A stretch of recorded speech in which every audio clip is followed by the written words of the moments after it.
Ou bien je parlerai autre exemple, d'idée proprement cinématographique, de la fameuse dissociation, voire parler, dans un cinéma relativement récent. Que ce soit, alors là aussi je prends les cas les plus connus, que ce soit Syberberg, que ce soit les Straub, que ce soit Marguerite Duras. Qu'est-ce qu'il y a de commun? Et en quoi c'est proprement cinématographique? Ça, c'est une idée cinématographique. Faire une disjonction du visuel et du sonore.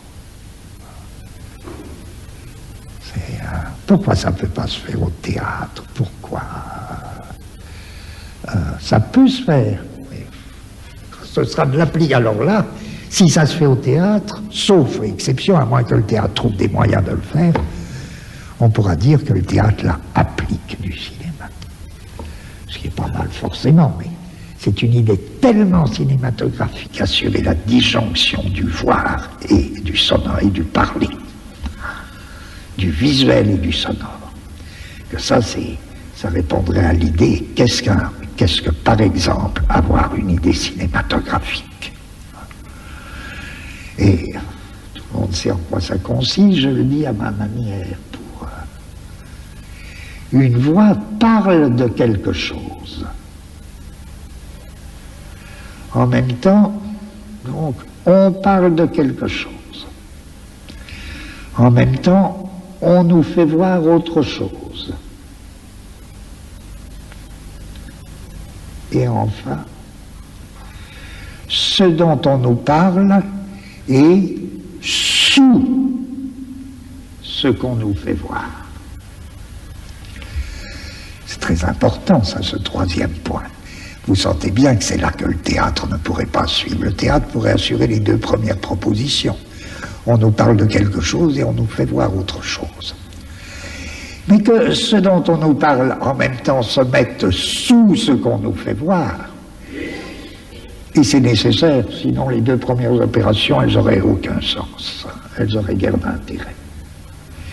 Si vous préférez, on peut dire, alors en termes plus... La parole s'élève dans l'air. La parole s'élève dans l'air en même temps que la terre qu'on voit, elle, s'enfonce de plus en plus. Ou plutôt en même temps que ce dont cette parole qui s'élève dans l'air nous parlait, cela dont elle nous parlait s'enfonce sous la terre. Qu'est-ce que c'est que ça? S'il n'y a que le cinéma qui puisse faire ça. Je ne dis pas qu'il doit le faire, hein, qu'il l'ait fait, mettons, 2 ou 3 fois. Je peux dire simplement, c'était de grands cinéastes qui ont eu cette idée. Il ne s'agit pas de dire c'est ça qu'il faut faire, il faut bien faire. Il faut avoir des idées, quelles qu'elles soient. Ça, c'est une idée cinématographique. Je dis c'est prodigieux parce que ça assure, au niveau du cinéma, une véritable transformation des éléments, un cycle des grands éléments qui fait que du coup, le cinéma fait un grand écho avec, je ne sais pas, avec une physique qualitative des éléments. Ça fait une espèce de transformation. L'air, la terre et l'eau, le feu, parce qu'il faudrait ajouter, on n'a pas le temps évidemment, on découvrirait le rôle des 2 autres éléments, une grande circulation des éléments dans le cinéma. Une grande circulation des éléments dans le cinéma. Dans tout ce que je dis, en plus, ça ne supprime pas une histoire. Hein. L'histoire, elle est toujours là, mais ce qui nous intéresse, c'est pourquoi l'histoire est-elle tellement intéressante, sinon parce qu'il y a tout ça derrière et avec. Or, c'est tout à fait ce cycle tel que je viens de le définir si rapidement. La voix s'élève, en même temps que ce dont parle la voix s'enfouit sous la terre. Vous avez reconnu la plupart des films de Straub. Et c'est le grand cycle des éléments chez les Straub. Mais C'est très important ce circuit qui fait, puisque ce qu'on voit, c'est uniquement la terre déserte. Mais cette terre déserte, elle est comme lourde de ce qu'il y a en dessous, et vous me direz, mais ce qu'il y a en dessous, qu'est-ce qu'on en sait? Ben, c'est justement ce dont la voix nous parle.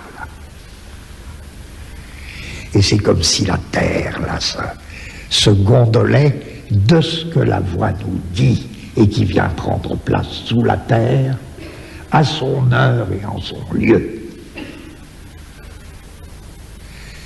Et si la terre et si la voix nous parlent de cadavres, c'est toute la lignée des cadavres qui vient prendre place sous la terre.